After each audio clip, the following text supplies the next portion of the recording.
নমস্কার দর্শকবৃন্দ, আমি ত্রিদেবী। আমার চ্যানেল কেয়ার অফ শ্রীমান শ্রীমতীতে আপনাদের সকলকে সাদর আমন্ত্রণ। আশা করছি আপনারা সবাই ঠাকুরের কৃপায় খুব ভালো আছেন। আজকের আমি কোনো রেসিপি নিয়ে আসিনি। আজকের 20 মে আমার দাদা শ্বশুর মানে শাশুড়ি মায়ের বাবা স্বর্গীয় নীরদ বিহারী রায় মহাশয়ের শততম জন্মবার্ষিকী উপলক্ষে আমাদের বাড়িতে ছোট একটি অনুষ্ঠানে আমরা বাড়ির কজন মিলে করেছি। আজ সেটাই আপনাদেরকে আমি দেখাবো। আমাদের এই অনুষ্ঠানটা অন্যরকমভাবে করার ইচ্ছে ছিল, কিন্তু লকডাউনের জন্য সেটা হলো না। শুধু তাই নয়, আমাদের যে মাসি মানে আন্টি রীতা রয়, মায়ের একমাত্র বোন, উনি দাদা শ্বশুর এবং দিদানের সব রকম যত্ন সেবা পরিচর্যা সব করেছেন। কিন্তু এই লকডাউনের কারণে তাকেও আমরা এই অনুষ্ঠানে উপস্থিত করাতে পারিনি। আমার পিতা স্বর্গীয় নীরদ বিহারী রায়, ওনার হচ্ছে শততম জন্মবার্ষিকী। এই সময়টা যদি উনি আমাদের মধ্যে থাকতেন তাহলে আমরা কত আনন্দ নিয়ে সেই জন্মদিনটা পালন করতে পারতাম। কিন্তু উনি আমাদেরকে ছেড়ে চলে গেছেন 28 বছর আগে, সেই 92 সালের 29শে নভেম্বর। আমার মা, উনিও স্বর্গীয়া কাদম্বিনী রায়, উনিও আমাদের মধ্যে নেই। উনি 3 বছর হয়েছে আমাদের ছেড়ে চলে গেছে। এবার যে কথা বলছিলাম, আমার বাবার জন্মদিবস। এবার আমার বাবা জন্মেছিলেন এখনকার বাংলাদেশের বরিশাল জেলার মঠবাড়িয়া থানার ছোটটাঙ্গা গ্রামে। সেইখানে উনি পড়াশুনো করেছেন। তারপরে ওখানে শুধু বাবার কথা বললে হবে না, বাবারা 4 ভাই 3 বোন। আমার যে মেজো জ্যাঠামশাই, উনিও স্বর্গীয় বরদা পঞ্চরায়। ওনারা 2 ভাই পড়াশোনায় ভীষণই ভালো ছিলেন। সবসময় ওরা ক্লাসে ফার্স্ট হতেন এবং যখন পরে বৃত্তি পেয়ে তারপর থেকে স্কলারশিপে পড়াশুনো করেছেন। এবার যখন ওনারা ওখান থেকে ম্যাট্রিক পরীক্ষা দিলেন, তখন আনডিভাইডেড বেঙ্গলের কলকাতা ইউনিভার্সিটি থেকে পরীক্ষা দিয়েছিলেন। তখন বাবা ম্যাট্রিকে 9th হয়েছিলেন। এবার জ্যাঠামশাই তার আগে পাশ করেছেন, জ্যাঠামশাই প্লেস পেয়েছেন। জ্যাঠামশাই প্লেসটা আমার মনে নেই। তারপর ওনারা কলকাতায় চলে আসেন। কলকাতায় এসে এখানে ইন্টারমিডিয়েট বিএ শুরু করেছেন। এবার বিএ পড়েন তখন উনি প্রেসিডেন্সিতে পড়েন। তখন ওনার ক্লাসমেট ছিলেন আমাদের সবারই জানা, আমাদের বরেণ্য সত্যজিৎ রায়। উনি বাবা একই সঙ্গে পড়াশুনো করেছেন। আমার কথা হারিয়ে গেল। বাবা প্রেসিডেন্সি থেকে তার পরবর্তীকালে যতই পড়াশুনো যাই হয়েছে সবই স্কলারশিপেই পড়াশুনো করেছেন। গ্র্যাজুয়েশন করার পরে বাবা তখন ল পাস করলেন। ল পাস করার পরে বাবা তখন ভাবলেন, তখনও তো আমাদের দেশ স্বাধীন হয়নি, তখন ভাবলেন উনি যেহেতু সবাই ওদেশে আছেন তাহলে ঢাকাতে প্র্যাকটিস করবেন। বাবা তখন ঢাকায় ফিরে গেলেন। গ্রামে তখনও যেতে পারেননি। গ্রামে যাচ্ছেন, ইচ্ছে ছিল ঢাকাতে উনি প্র্যাকটিস করবেন। কিন্তু সেই সময় তখন স্বাধীন তখন হয়েছে। আমার এত সব ঠিক মনে থাকে না। তারপরে যে একটা দাঙ্গা, সেই দাঙ্গাটার সন তারিখ আমার এখন মনে নেই। সেই দাঙ্গার ভেতরে আমার বাবা পড়েছিলেন। সেই হিন্দু মুসলমানের সেই রায়ট, সেই দাঙ্গার ভেতরে পড়ে বাবা তখন সেই দাঙ্গার যে কি ভয়াবহ অবস্থা সেটা বাবা সেই সাংঘাতিকভাবে বুঝেছেন। তারপরে জ্যাঠামশাই জেঠিমাকে নিয়ে, তখন দাদা দিদি হয়ে গেছে, ওনাদেরকে নিয়ে সব এপাশে চলে আসেন। তারপরে পরবর্তীকালে বাবা তখন এখানে ক্যালকাটা কাস্টমসে প্রিভেন্টিভ অফিসার হিসেবে জয়েন করেন। সেখানে কাজ করতে করতে তখন যেহেতু মাথায় রয়েছে ল পাস করেছেন, উনি প্র্যাকটিস করবেন, সেই জন্য সেটা মাথায় কাজ করতো।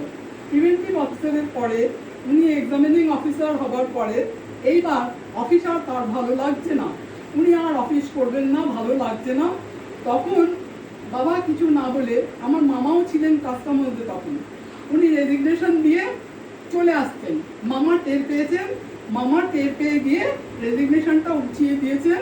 তারপর বাবাকে বুঝিয়েছেন, তোমার সংসার আছে, ছেলে মেয়ে আছে, তুমি এখন রেজিগনেশন দিচ্ছ, তুমি এদের খাওয়াবে কে? তোমার তো কিছু জমাও নেই যে তুমি এখন এই চাকরি ছেড়ে দিয়ে হবে না, চলবে না, বুঝিয়ে টুজিয়ে হয়ে গেল।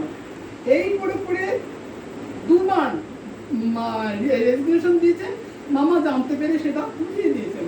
কিন্তু থার্ডবার টেরও পায়নি কেউ। আর বাবা তার মধ্যে রেজিগনেশন দিয়ে সেই রেজিগনেশন ওখানে সাবমিট হলো, বাবা অফিস ছেড়ে দিলেন। অফিসের সঙ্গে আর ওনার ভালো লাগছে না। এইবার উনি যে হাইকোর্টে জয়েন করেছেন আমরা কেউ জানতাম না, আমরা তো ছোট, মাও জানতেন না। ঠিক অফিস টাইমে চলে যেতেন, ওরকম আসতেন। তারপরে অনেকদিন পরে যখন মামা জানতে পারলেন, তখন বললেন, তোরা কি জানিস ও কি করেছে? মা বলছে, কেন, রোজই তো অফিস টাইমে উনি বেরিয়ে যান, সেই সময় ফেরেন, মানে ও তো অফিসে আসে না, অফিস থেকে রেজিগনেশন দিয়ে চলে গেছে। তারপরে শুরু হলো বাবার যুদ্ধ। একটা সরকারি চাকরি, ওরকমই সে একটা চাকরি। তারও কথা হলো আগে, বাবা যখন চাকরি করতেন তখন আমাদেরকে বাবা সবসময় বলতেন যে যেটুকু প্রয়োজন সেটুক নিয়ে তোমাদের শিক্ষা দীক্ষা দরকার সেটা ঠিক মতো পাচ্ছ কিনা দেখো, কিন্তু পোশাক আশাক চাকচিক্য বাহুল্য এগুলোর কোনো প্রয়োজন নেই। তুমি এগুলোতে যে পয়সা খরচ করবে সেটা যদি না করে তুমি অন্য কাউকে কিছু হেল্প করো, তাহলে কিন্তু সেও দাঁড়াবে, সেটা ভালো হবে। তাই আমরা ছোট থেকে দেখেছি, আমার বাবার জ্যাঠামশাই, হয় আমার বিস্তৃত দুই দাদা আমাদের এখানে থাকতেন, তারপরে হয় কোনো জামাইবাবু অসুবিধায় পড়েছেন, তাদের এরকম মেনে তাদেরকে এখানে রেখে চাকরি করতে পারবে না। বিস্তৃত একটা ভাই তো আমার থেকে অল্প বড়, পড়াশুনো করছিল, আর একজন দেশ থেকে ম্যাট্রিক পাস করে এসেছিল। এইরকম অনেককেই করেছে, না একচোটে বিলাসিতা দরকার নেই, তোমাদের যেটুকু দরকার সেটুকু আমি দেবো, কিন্তু এইটুকু নিয়ে আর সবাই যাতে বড় হতে পারে, বাঁচতে পারে, সেটা শেখো, সেটা দেখো। বাবা ওই জন্য আমাদের কখনো কোনো বাহুল্য কোনোদিন দেখাননি। আর সেইটার জন্য আমাদের কিন্তু কখনো কোনো আফসোসও হয়নি। এই এতগুলো কথা বলার পরে আমার এই যে বাবা এবং মা অনেক পুণ্যের ফলে আমি এবং আমার বোন আমরা সবসময় মনে করি যে ওনাদেরকে পিতামাতা হিসেবে পেয়েছিলাম, ওনাদের কাছে আমরা জন্ম নিয়েছিলাম, এটা আমাদের অনেক জন্মের পুণ্যের ফল। এবার ঠাকুরের কাছে সবসময় বলি, যদি ওনারা জন্ম নিয়ে থাকেন, আমাকেও যদি মানুষ হিসেবে জন্মাতে হয়, তবে যেন ফিরে ফিরে আবার এই বাবা মার কাছেই জন্ম নিতে পারি। সেটা তো জানি না কোথায় কি আছে, কিন্তু যা পেয়েছি, যা শিখেছি, যা দিয়েছেন তার কোনো তুলনা নেই। হ্যাঁ, লোকে বলবে বাহুল্য, অর্থের প্রাচুর্য, এটা আমার বাবার ছিল না, কিন্তু কোনোদিনও আমাদের তার জন্য আমার মা, আমি, বোন, আমাদের কখনো কোনোদিন কখনো কোনো আফসোস ছিল না, দুঃখ ছিল না, কষ্ট ছিল না, কেননা আমরা অল্পতে সন্তুষ্ট সেইভাবে বড় হয়েছি। সেই জন্য বাহুল্যর দরকারই পড়ে না। এই আমার বাবা শুধু যে চাকরি করতেন তা নয়, যেহেতু উনি পড়াশোনায় খুব ভালো ছিলেন, স্কলার, সেই জন্য সমাজের সে করে কি উনি কাজ করতে পারেন তারও চেষ্টা অনেক করেছেন। অফিস করতে করতে, চাকরি করতে করতে ছুটি পেলে ন্যাশনাল লাইব্রেরিতে গিয়ে উনি পড়াশুনো করতেন। পড়াশুনো করতে করতে তারপর বাবা অনেকগুলো বইও লিখেছেন।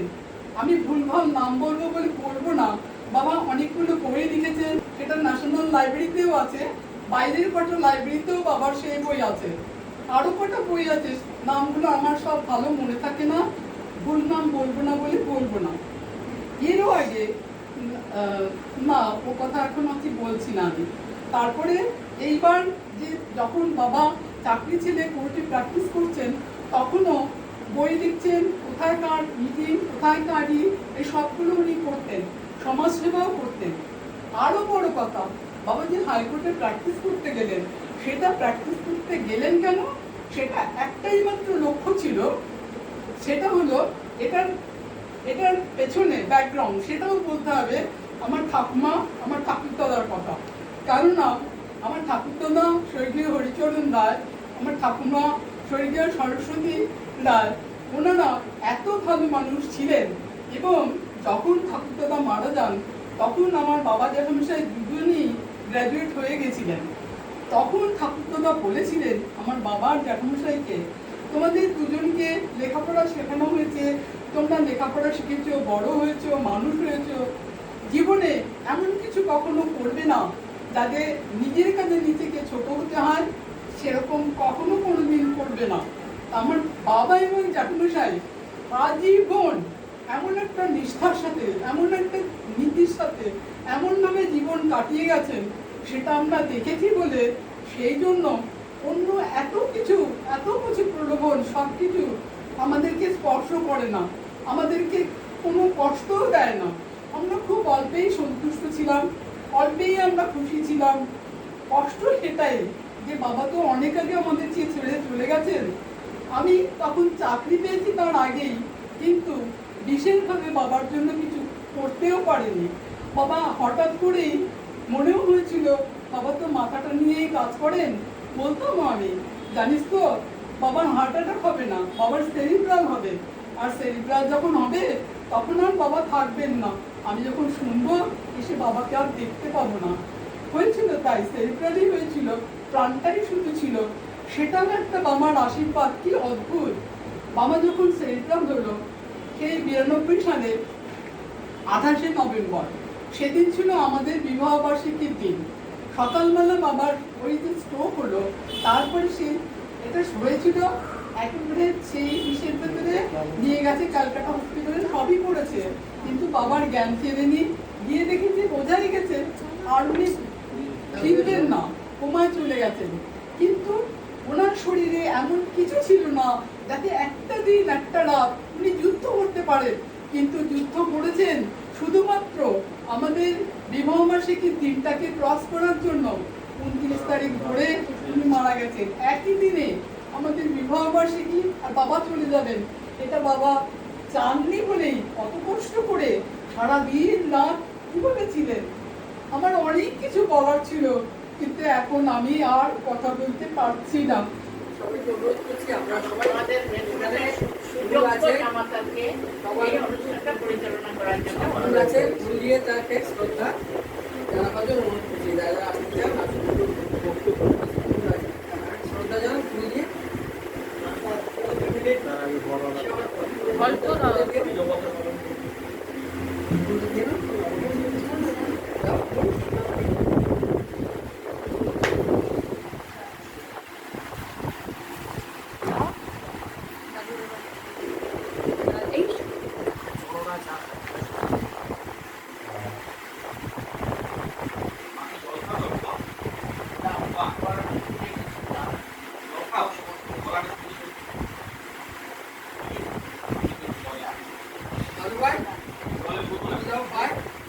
তারা বড়রা দিক আগে সবাই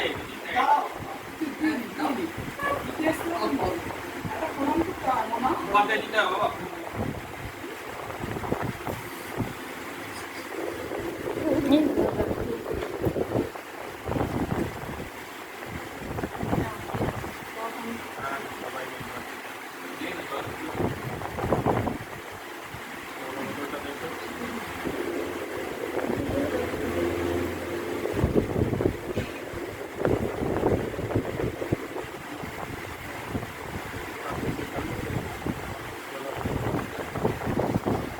বস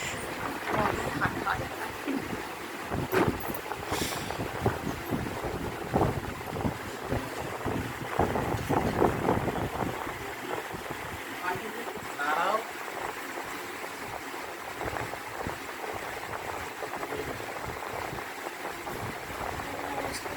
হাওয়া দিচ্ছে না, ফোকাস হচ্ছে না ফোনে, ফোনটা কাঁপছে এই হাওয়াতে।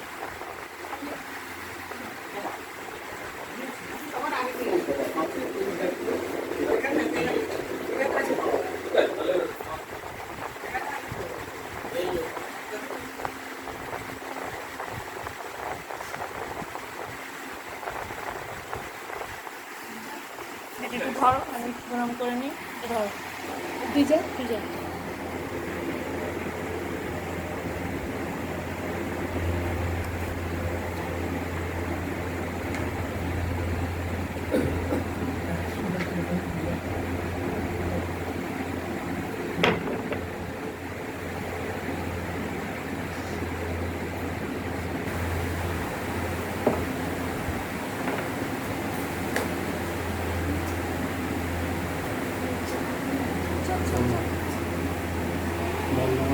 যাও যাও।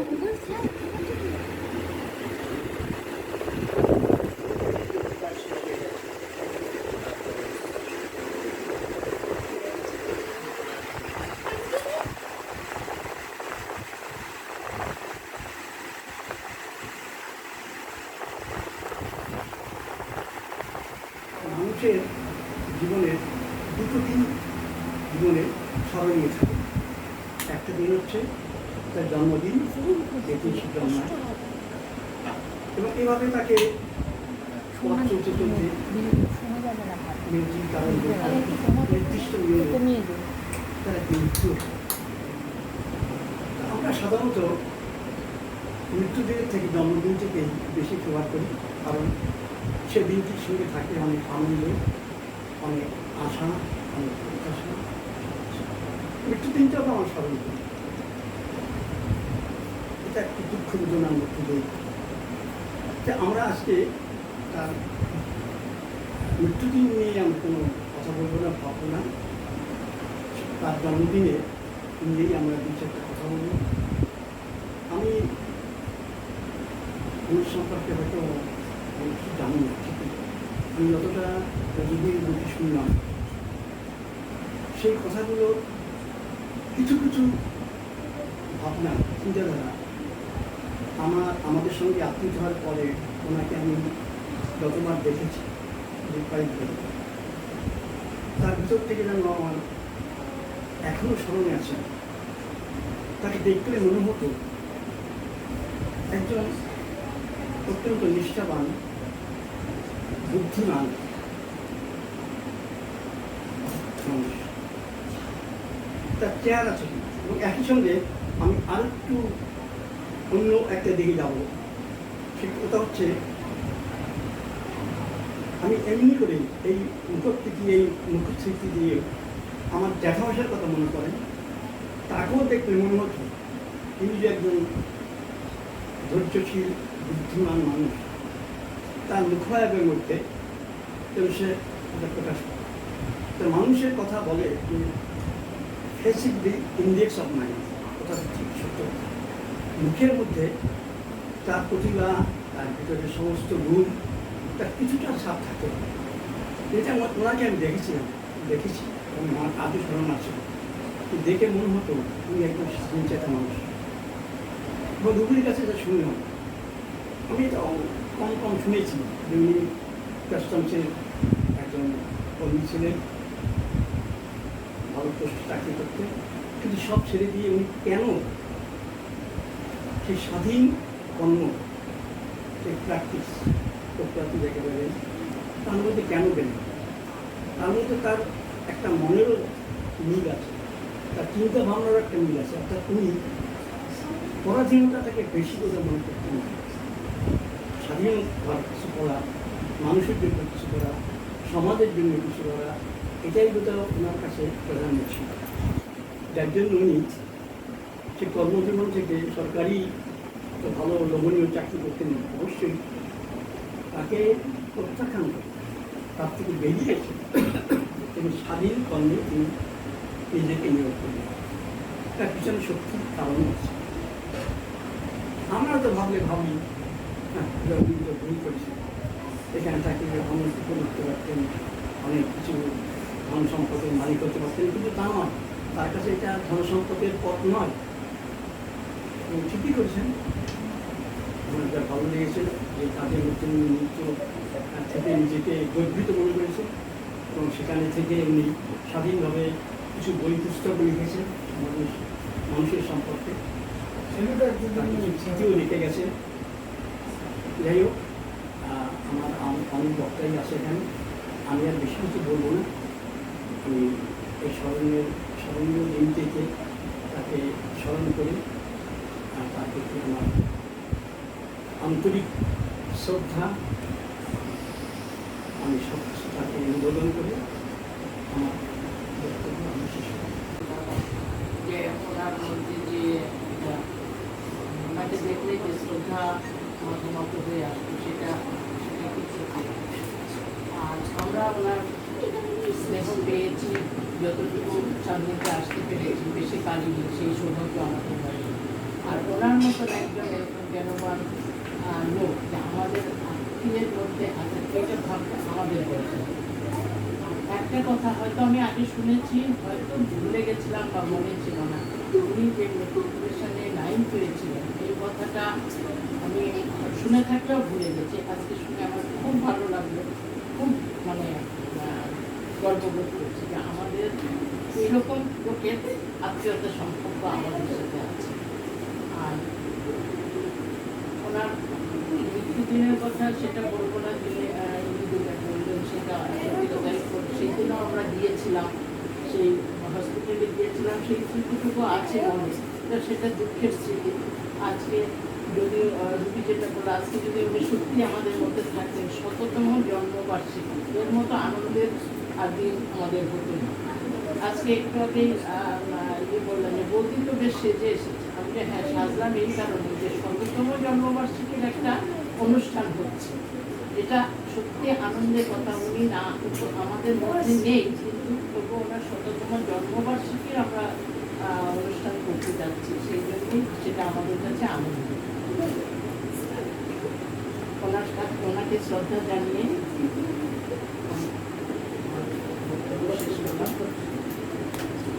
যখনই যেতাম ওইখানেই মানে দিদারের সঙ্গে বেশি সান্নিধ্য হতো।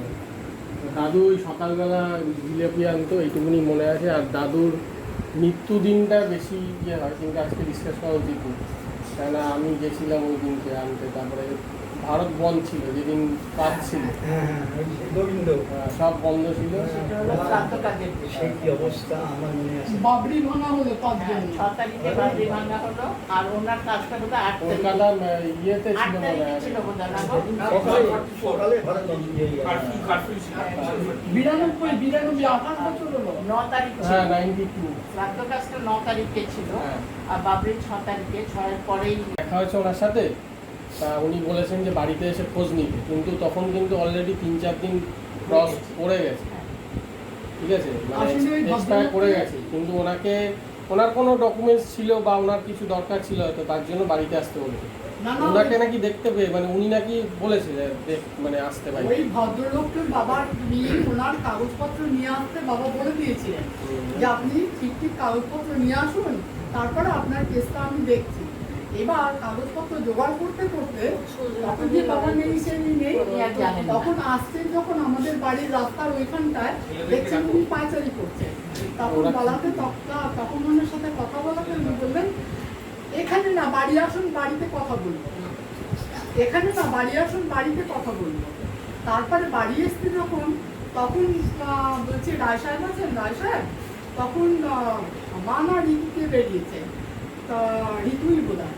তখন বলছে কে আপনি? তখন বললো যে না বাবা তো চলে গেছেন, বাবা তো নেই। চলে গেছেন মানে? না উনি তো নেই তো, আমার সাথে কালকে সন্ধ্যেবেলায় এই রাস্তার মোড়ে উনি হাঁটাহাঁটি করেন, ওনাকে দেখেছি, আমাকে বলেছিলেন পেপার নিয়ে আসতে, আমার পেপার সব রেডি হয়ে গেছে, তাই জন্য নিয়ে আসলাম। তখন এই কথা বলেছে, আমার ছোট মেয়ের শরীরটা ভালো না, দেখে দেখতে ঋতুর শরীর ভালো ছিল, আমার ছোট মেয়ের শরীরটা ভালো না, এখন কথা বলবো না, বাড়ি আসবেন। তারপর বলছে বললে ছোট মেয়ের শরীর ভালো না, বলে আমি ওনার ছোট মেয়ে, হ্যাঁ আমার শরীরটা ভালো নেই। আপনি বাবাকে দেখেছেন? হ্যাঁ ওনার সাথে আমার কথা হয়েছে। কি সাংঘাতিক কাণ্ড, বাবা কিন্তু তখন নেই। এবার অজিতের কাছে দু একটা কথা শুনবো। আমার কোনো কনসেপ্ট নেই। আরে অর্পিতা ঝুলনরা তো দেখেইনি তো। আর একটা কথা জানেন নানাজি, ওরা তাও বিধান সম্বন্ধে জানে। পড়াশুনো করেছেন তার ইসের জন্য, যখন বান্টি হয়েছে তখন বান্টির মুখ দেখার সময় বাবার সোনার মেডেলটা দিয়ে বান্টির মুখ দেখেছেন। এবার যখন টিটো হয়েছে, টিটো আমার সময় মারও সোনার মেডেল ছিল, সেই সোনার মেডেল দিয়ে টিটোর মুখ দেখেছে। দুজনকেই কিন্তু মেডেল দিয়ে মুখ দেখা হয়েছে। হ্যাঁ দুজনকে, তারপরে ওদেরকে দেখানো হয়েছে, মানে তোমার কাছে রাখো। ওই জন্য এখন পর্যন্ত আমার কাছেই আছে, বাবার এটা ওর মাপটা ওর, মানে তোমার কাছে রাখো, এখনো আমার কাছেই আছে। ওগুলো আসলে একটা ওর একটা ওর, তো হয়ে গেল। আচ্ছা, তীর্থ নিশ্চয়ই অভিজ্ঞতা বল। চাইছো যে আজকে যে অনুষ্ঠানটা এখানে হচ্ছে এটা যে অনুষ্ঠান তো বলা যায় না যে ঘরের মধ্যে বসে একটা আলোচনা সভা এটার তুমি যখন মা আমাকে বলেছিল যেটা মোটামুটি মাস খানেক আগে, ফেব্রুয়ারি, মায়ের এইভাবে করার প্রতি ইচ্ছা ছিল, কিন্তু এখন যে সিচুয়েশন এখন কিছু করার নেই, এখন কোভিডের জন্য মানে চিন্তা ভাবনা ছিল কত ঘর ভাড়া করে যেখানে বাবা মাকে আসতে পারবে, আমাদের বাকি আত্মীয় স্বজন তারা অনুষ্ঠানটা অ্যাটেন্ড করতে পারবে, যেহেতু জ্যাঠামশাইয়ের প্রোগ্রামটা এরকম হয়েছে কিন্তু ওই সেটা জন্য সম্ভব ইচ্ছেটা হয়নি। ওরকম। তো আজকে সকালবেলা আমি জানতাম কিন্তু তারিখটা আমার মনেই ছিল, মা বললো আমরা করতে চাইছি ঘরের মধ্যে দুবেলা করবো একটা নাচ। দুবেলা তাহলে অবস্থা ছিল করার নেই। তাহলে খবর করতাম যে রাত্রিবেলা করলে তাহলে একটা মানে আমি তখনই বা ডিসিশনটা চেঞ্জ করলাম, এই জন্য আমি অ্যাটেন্ড করতে পারছি না। তো রাত করেছি, বেশি কথা বাড়াবো না, খুব কম কথায় বলবো। অনেকেই বলে নিয়েছে যা বলার, অধিকাংশ মা আবার করে নিয়েছে। আমার কাছে দাদুর যে একটু স্মৃতি আছে, আমার তখন 7 বছর বয়স, যখন এখান থেকে যেতাম যে বাড়িতে বেহালা চৌরাস্তার ওখানে ছিল, এখানে বাড়িটা State Bank park. State Bank park আর কি, পার্কের এরিয়ায়। সেখানে দাদাও যেটা বলেছে, ঠিকই বলেছে, সবাই সবসময় পড়াশোনা নিয়েই থাকতেন আর কি। দাদুর যে চেহারাটা আমার কাছে ভাসে, এটা অনেক যৌবনকালের ছবি, সেটা পুরো মাথাটা সাদা ছিল একদম। ওটা হয়তো বয়স তখন হয়নি যে পুরোটা সাদা হয়ে যাওয়া উচিত, এই সাদাটা যেটা শুনেছি আর কি অনেক আগে থেকেই ছিল, কম বয়সী আর কি চুলগুলো পেকে গেছে। নিষ্ঠাবান লোক ছিলেন, শখ, বিদ্যান। কম বয়সে চুলটা পেকেছে, পুরো সাদাটা হয়েছে আমার ভাই যেদিন মারা গেছে হ্যাঁ, সেই সেটাই আর কি। পুরোটা সাদা হয়ে গেছে।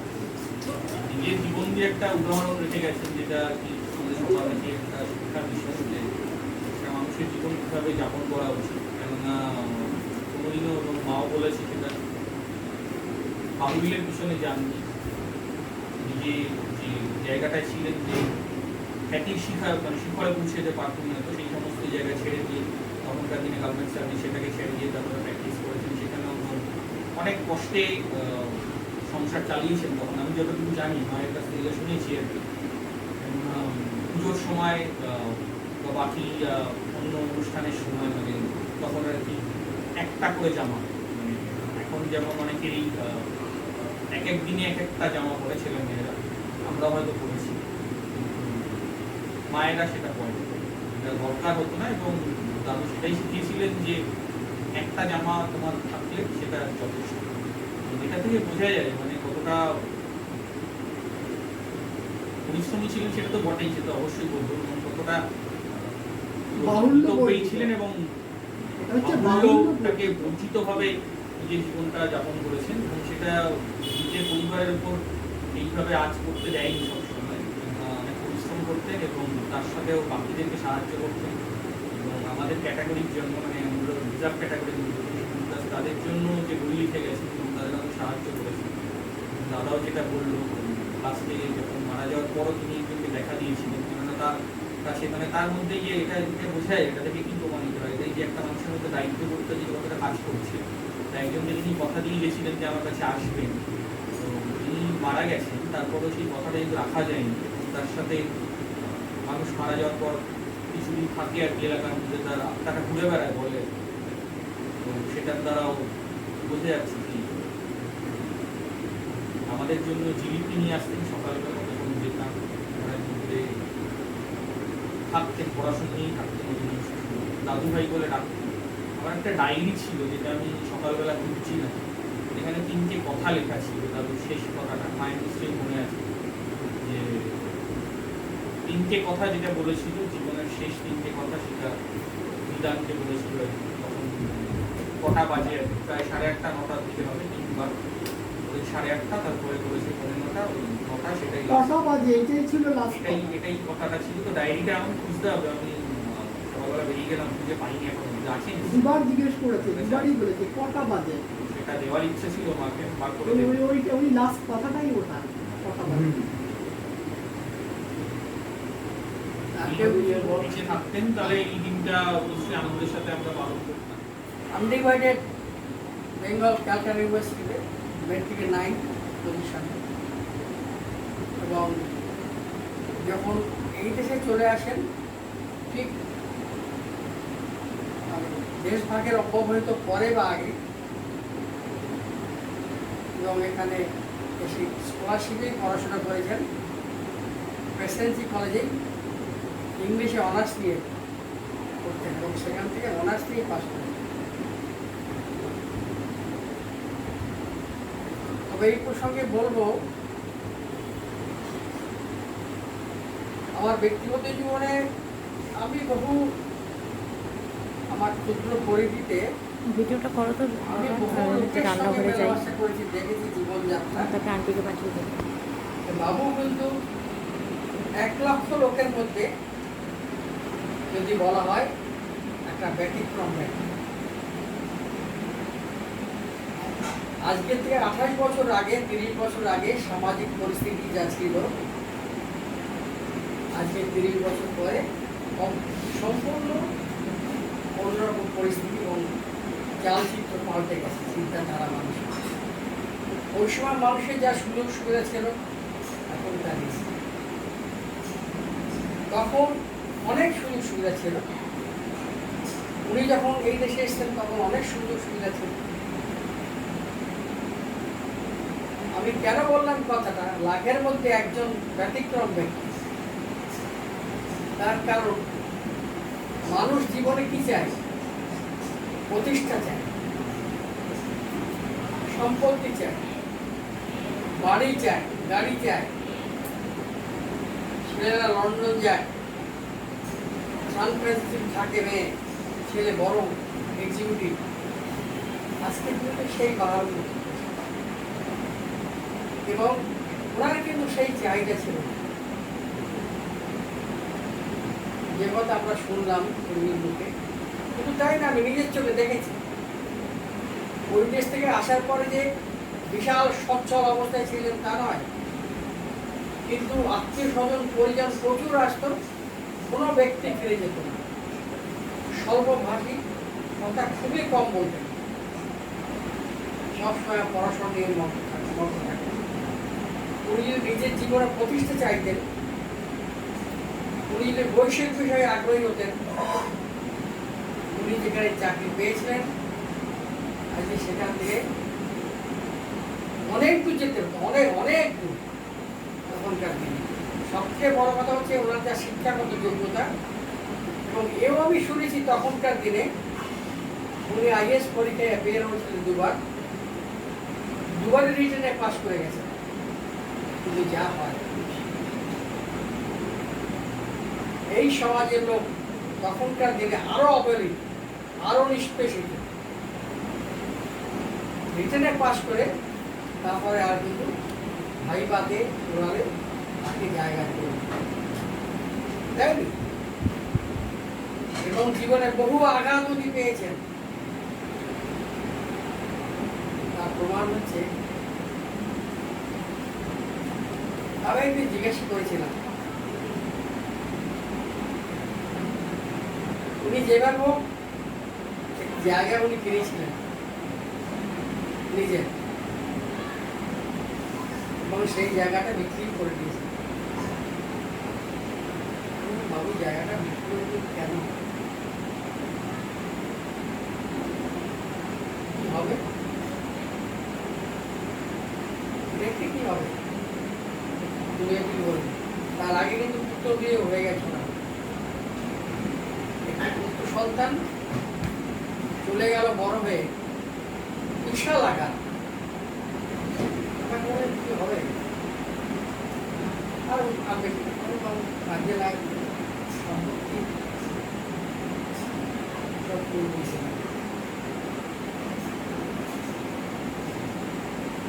ঠিক অমলদা যে কথা বললো যে জ্যাঠামশার সঙ্গে তুলনা করা যায়, আমি বললাম বাবু সম্পত্তি বিক্রি করলেন।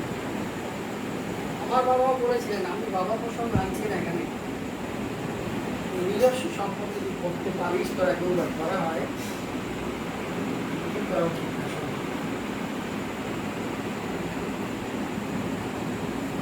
আমার বাবা বৈশ্বিক বিক্রিয়া ছিলেন নজর। ওনার এত কিছু থাকা সত্ত্বেও এত কিছু করতে পারতেন, এত সুযোগ সুবিধা।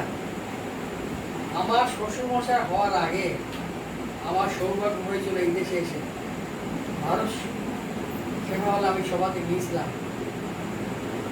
তখন এখানে মোহাইন তালুকদার নিশ্চয়ই নাম শুনেছেন, সে নিয়ে গেল অধীর দ্রুত। আমি তখন সেখানে বাবুর বক্তব্য করেছিলাম ইংলিশে, প্রায় 1 ঘন্টায় উনি ইংলিশে বক্তব্য রেখেছিলেন। তখন তো জানতাম না উনি আমার শ্বশুরা পুরো ইংলিশে 1 ঘন্টা বক্তব্য উনি রাখলেন। শুধু তাই নয়, যেখানে জন্মেছেন সেখানে সব আমাদের মানুষ। এই দেশে এসে দেখেছেন উনি প্রতি বছর ঠাকুরনগর যে বালুচিরা নয়, ওখানে যেতেন ঠাকুরনগর। এবং আমাদের সমাজের উপরে আজকে আমরা অনেকেই ভুলে গেছি, তার কারণ স্বাভাবিক। আমাদের বাড়ি হয়ে গেছে, আমরা শিক্ষা পেয়েছি, আমরা চাকরি পেয়েছি, আমরা বিত্তবান হয়েছি, অর্থশালী। এবং ওনার ইংলিশে যে বইগুলো আছে সেই বইটাকে এই অঞ্চলের কতিপয় ব্যক্তি কপি করে তারা ডক্টরেট জন্য সাবমিট করে যাচ্ছে।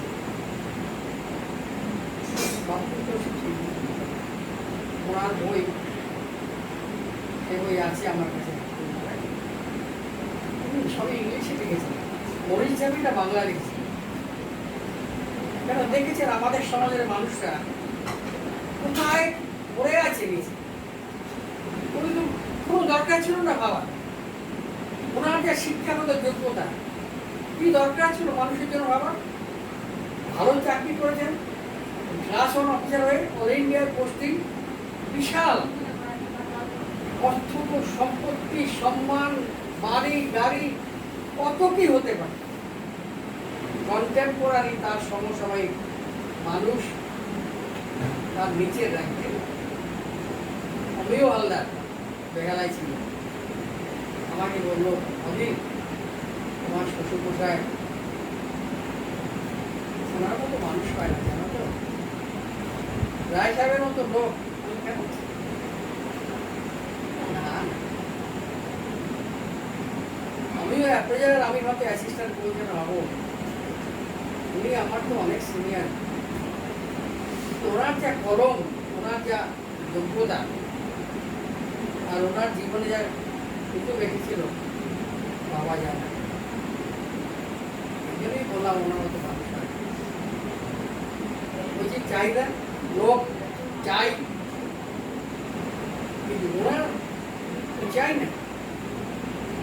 উনি চাই কি আমাদের সমাজ, মানুষ, আমার যোগ্যতা, শিক্ষা, আমার লেখনের মাধ্যমে কথা বলবে আমার সমাজে কোথায় দুঃখ কষ্ট। উনি অসুস্থ হলেন বেহালায়, চৌরাস্তা প্রবাসতার কারণ দিকে নবপল্লী, তার ভিতরে হরিচাঁদ ঠাকুরের মন্দির হয়েছে। প্রচুর লোক আমাদের সমাজের আছে, তারা মন্দির করেছে, রাস্তা করেছে, অনেক বড় জায়গা। আমি নিজের চোখে দেখে এসেছি। বাবু ওখানে যেত, ওখানে বর্ণমূলক কাজের জন্য দান দেন।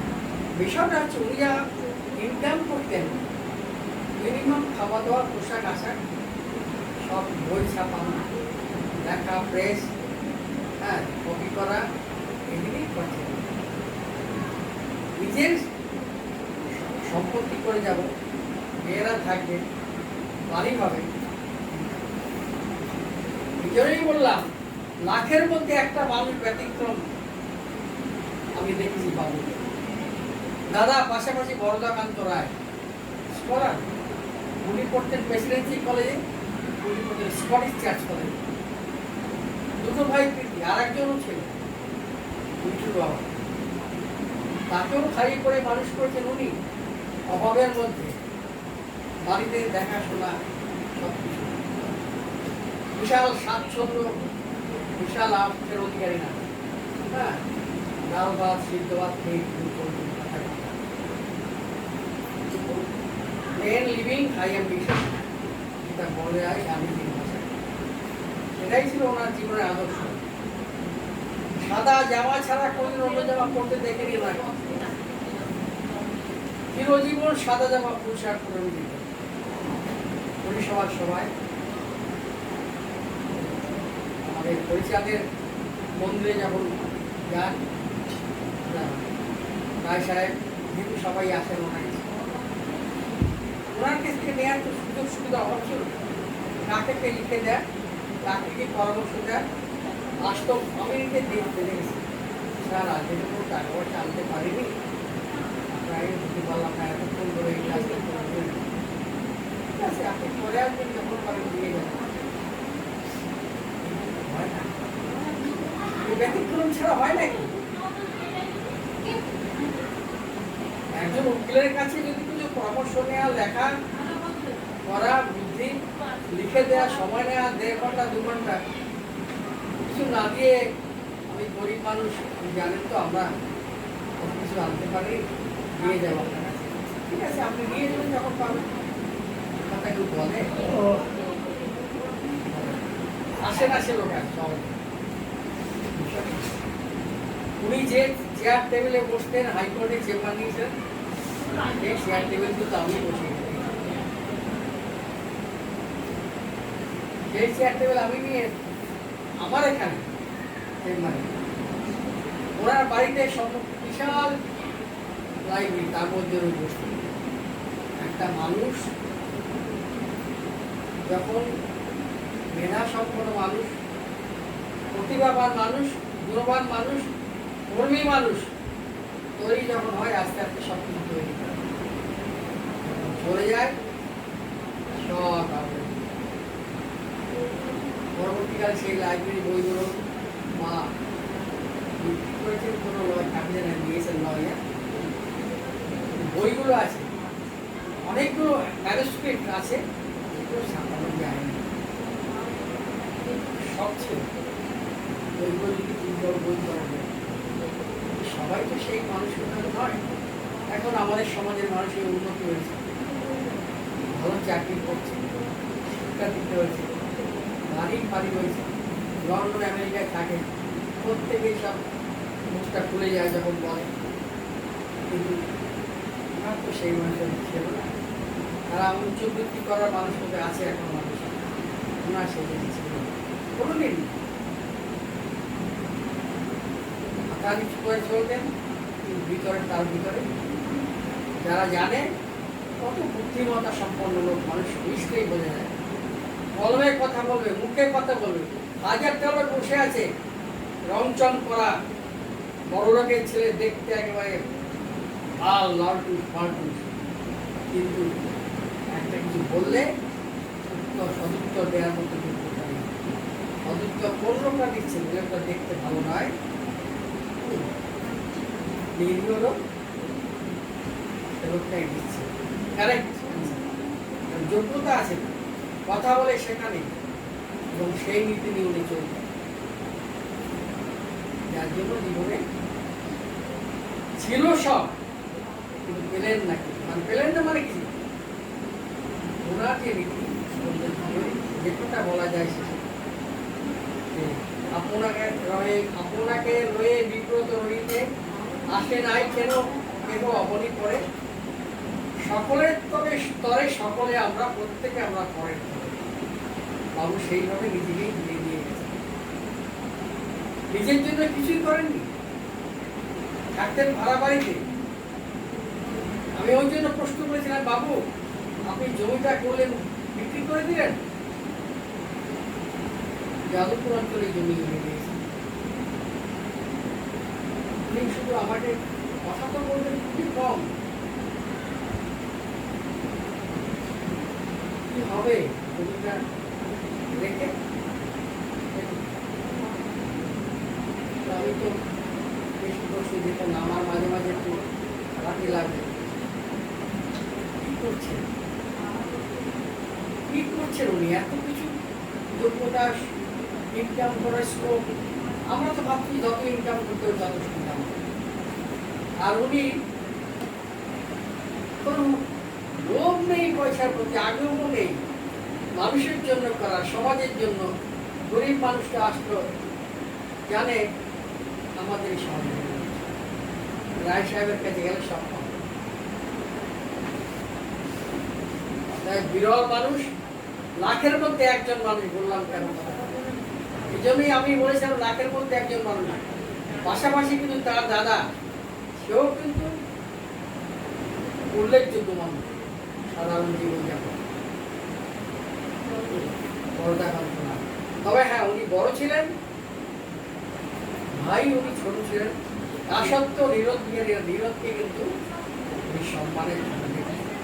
তার কারণ ওনার যে যোগ্যতা ছিল, ধীশক্তি সম্পন্ন মানুষ, তা উনি জানতেন।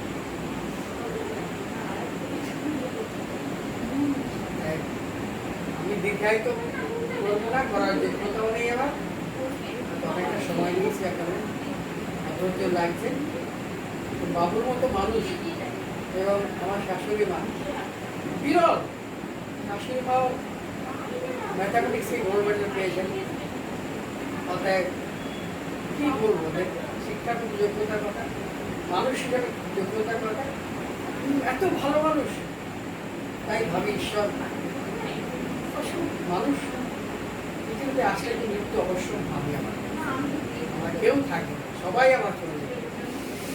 থাকবে কি তাদের কৃতজ্ঞ বলতে কি সম্পত্তি বাড়ি কর, মানুষটা কিভাবে কি করলো সমাজের জন্য বা মানুষের জন্য, কতটা ভাবলো, কতটা দিতে পারলো। বাড়ি থাকতো আজকের দিনে তো সব চিন্তাই করতে পারে। আজকের এই আধুনিক যুগে আছে, নেই যে তা খুব কম। আজকের থেকে যত বছর আগের কথা বলছি, তখনকার দিনেও এরকম মানুষ ছিল, ক্রমশ কমছে সম্মান। দীর্ঘায়িত করা উচিত হবে না আমার। আমি শ্রদ্ধা জানিয়ে তার মধ্যে মানুষকে আমার মধ্যে পেয়েছিলাম, আমার নিঃসন্দেহে আমরা গর্বিত, এবং তাকে আবার আমি সেই শ্রদ্ধা জানিয়ে তারপর মাকে শ্রদ্ধা জানিয়ে আমার